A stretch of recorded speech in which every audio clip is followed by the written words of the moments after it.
This book's called Tawny, Scrawny Lion. Once there was a tawny, scrawny, hungry lion who could never get enough to eat.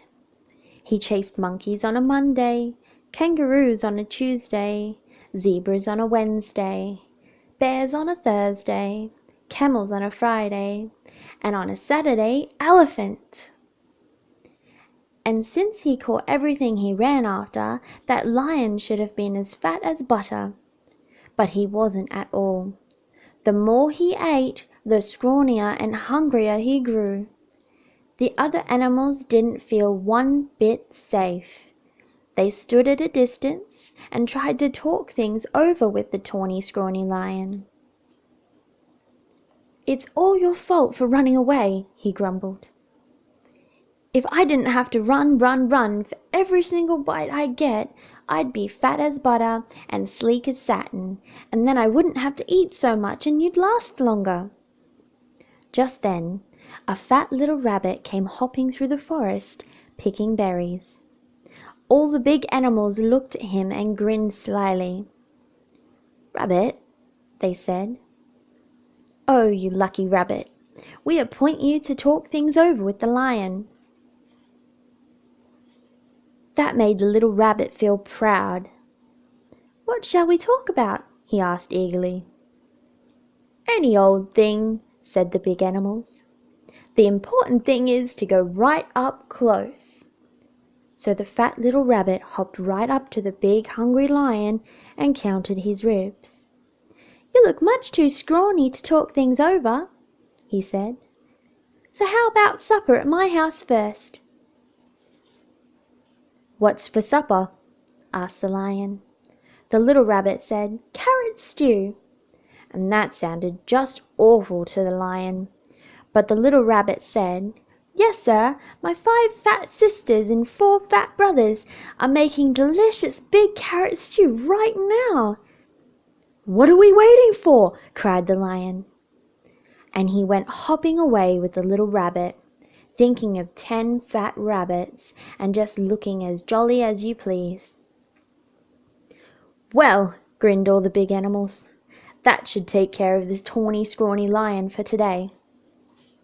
But before long, the lion began to wonder if they would ever get to the rabbit's house.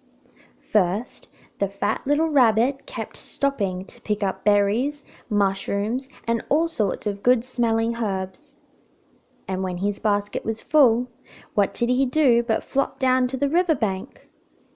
"Wait a bit," he said.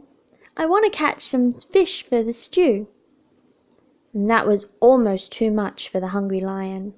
For a moment, he thought he would have to eat that one little rabbit then and there.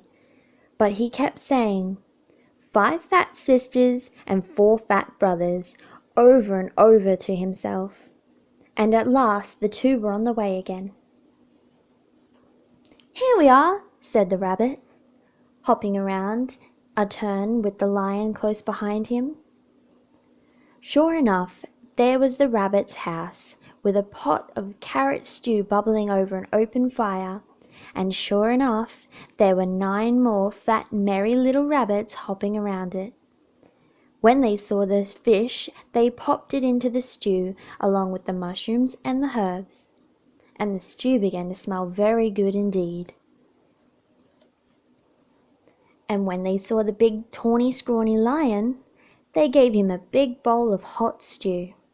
And then they hopped around so busily that really it would have been quite a job for them, that tired, hungry lion, to catch even one of them.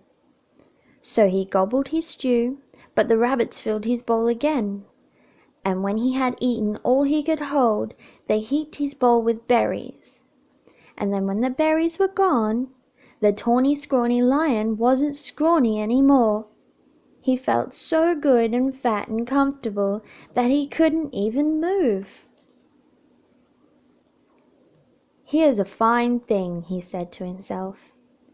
"All these fat little rabbits, and I haven't room inside me for even one." He looked at all those fine fat little rabbits and wished he'd get hungry again. "Mind if I stay a while?" he asked. "We wouldn't even hear of your going," said the rabbits, and they plumped themselves down on the lion's lap and began to sing songs. And somehow, even when it was time to say good night, the lion wasn't one bit hungry. Home he went through the soft moonlight, singing softly to himself. He curled up in his bed, patted his sleek fat tummy and smiled. When he woke up in the morning, it was Monday. "Time to chase monkeys," said the lion.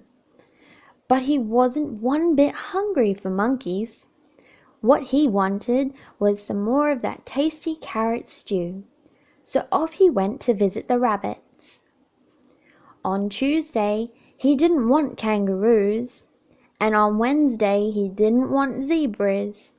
He wasn't hungry for bears on Thursday, or camels on Friday, and not for elephants on Saturday. All of the big animals were so surprised and happy.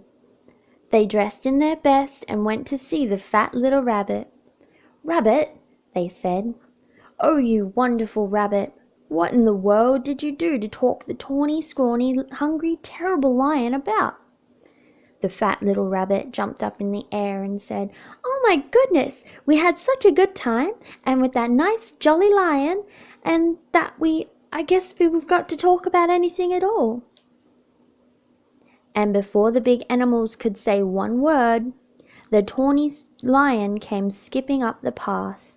He had a basket of berries for the fat rabbit sisters, and a string of fish for the fat rabbit brothers, and a big bunch of daisies for the fat rabbit himself. "I came for supper," he said, shaking all paws around. Then he sat down in the soft grass, looking fat as butter, sleek as satin, and jolly as all could get out, all ready for another good big supper of carrot stew.